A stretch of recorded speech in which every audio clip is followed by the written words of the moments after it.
The first thing we're going to do is we're going to turn it on. We're going to plug it in. It automatically comes on like this. We're going to hit saute because we want to saute. What that does is it takes the inner plate and it goes full tilt. Then we're also going to add some olive oil to coat the bottom of the pan because that is what we're going to cook our onions in. It went beep, beep, beep because it's turned on.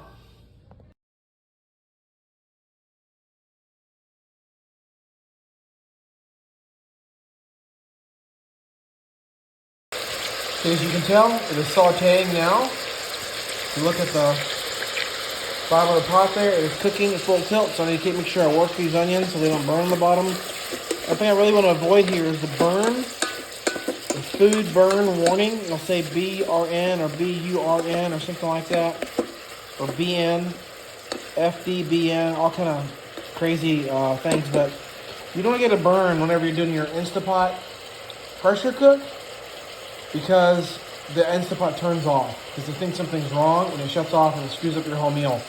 So the way you avoid that is by keeping the food from burning right now. So keep working those onions around. It's okay to saute and get some stuff on the bottom and get a burn on the bottom, get some caramelization. That's completely fine. You just gotta make sure you scrape it off the bottom before you put the pressure cook on, and when you stop the saute and then you close the lid and then pressure cook. Otherwise, it'll get a burn notice. The Instapot knows that it's burnt somehow, and it shuts off your food. I've had that happen multiple times, and it's a little pain. It's really annoying. Ben, what are we having for dinner tonight? Basketti. Okay, with our basketti, we're gonna try turkey sausage, and I'm not gonna tell anyone that it's actually turkey. And then we're gonna use 4 ounces of this, which is about 2/3 of this little can here from Walmart. About half of this can, a little bit of salt, and that's about it. Ben is helping me cook. He's using Mom's ground beef smasher to bust up this ground turkey, but shh, don't tell anybody this is actually turkey and not beef. Now I'm gonna add 2/3 of this, which is 4 ounces of the Walmart brand tomato paste to the basketti, and then we're gonna add half of this can of crushed tomatoes. Oh, how much do I pour? Pour half of it in there, please. Is that enough? Come on, buddy, keep going. Half of it. Half of it. Stop. Perfect.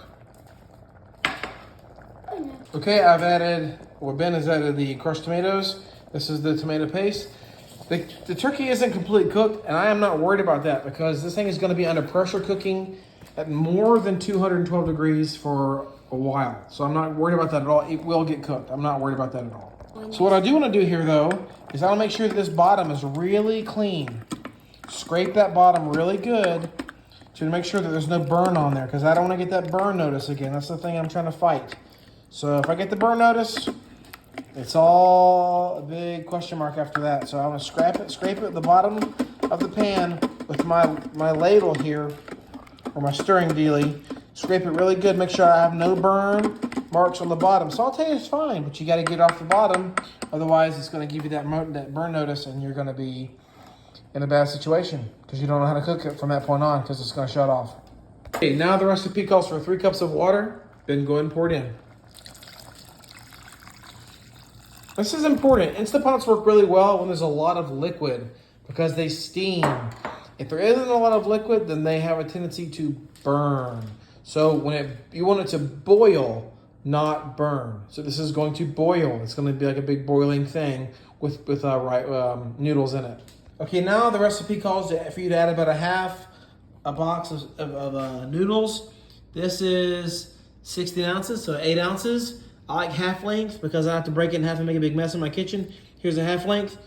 I'm gonna go into here and we're gonna spread it out kind of fan-like. We're gonna spread it out like this, kind of varying it like that.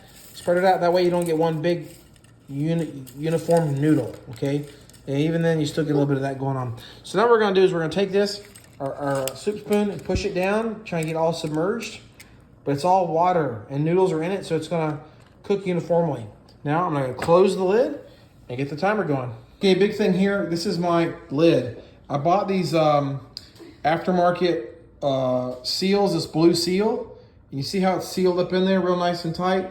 My other one, the one that came with it, was not sealing so good anymore, and it was causing me some problems. So I bought these new rings. I think it's like $6 for 3 of them. So it's important to have a good sealing ring. Make sure that your ring is firmly seated in that little wire hangy dealy thingy. That's what you're looking for. Okay, now it's time to put the lid on the top here. On the Instapot, it goes on like that at an angle. I'm gonna go ahead and bring it down like this.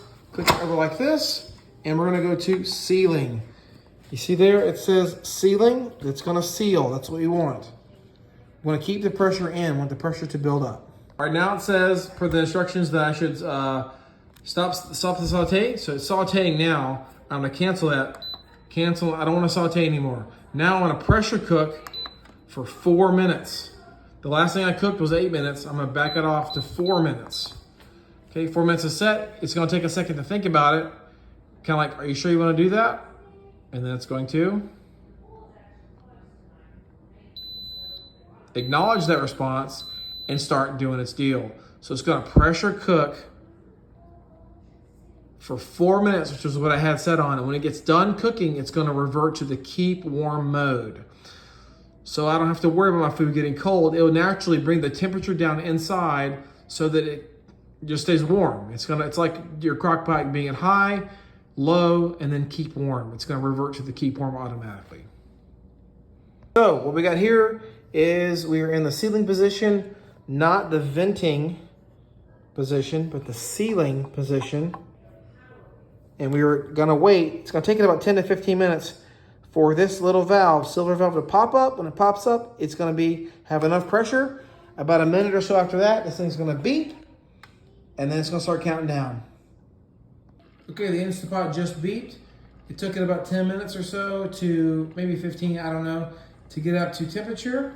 The valve is up right there. You can see it's popped up, the silver valve. That means it is pressurized. Obviously it's pressurized because otherwise, this is your depressurization valve. You close that to allow the thing to pressurize. It's pressurized. So 4 minutes later, this thing is gonna go beep, beep, beep, and it will be done and will revert to keep warm. As you see, keep warm is indicated. Pressure cook is now actively happening. Okay, the countdown timer from 4 minutes just kicked off. It's gone to L00, which means after cooking, it'll just keep counting up. That means, for example, if I walk away and I come back and it says 30, that means it's been on keep warm for 30 minutes. As you can see, it's keep warm now. Pressure cook is off. It defaults to keep warm when the alarm goes off. So here we go. The valve is up. We got to depressurize. So we need to go from sealing to venting. So we're going to go and do that now. I'm going to grab this valve here. And that's it. It's gonna take it a while, a minute or so, for it to depressurize. Okay, the valve has dropped down. That means it is fully depressurized. It is safe to open the lid. I'm gonna go and open the lid and store it on the side here. I hung up these little tabs right there, help to go into the spot right here. It's designed that way. It holds it for you. So this does not look like spaghetti. This looks like a big soupy mess. So I'm gonna have to use a ladle and ladle off this excess liquid to get down to the actual spaghetti material that we're actually gonna cook with.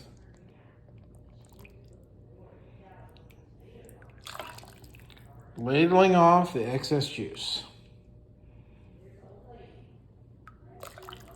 Okay, I've ladled off about that much extra juice, which is about 2.5 cups. We added 3 cups of water initially, but now I took about 2.5 cups because I don't like it being too soupy. I'm gonna mix this up and it'll look a little bit better. So let's mix this up, looks real good here. It's hard to see because of the steam. There's a lot of tomato juices on the bottom. Get nice and mixed up there. And it looks a little bit dry now, but it's actually not as dry as you think it is. There's plenty of sauce in here. If not, I can add a little bit more back. Let's just do that. Why not? There we go, like that. Back, about a half a cup back. Mix up a little bit more. See, I think it's a little bit too saucy for me, but that's kind of how that works. All right, I like to season it after I cook it. So let's see how this tastes.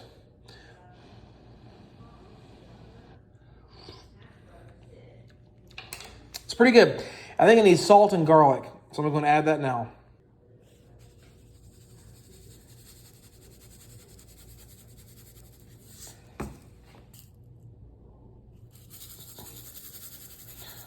I don't mind a little garlic in my spaghetti.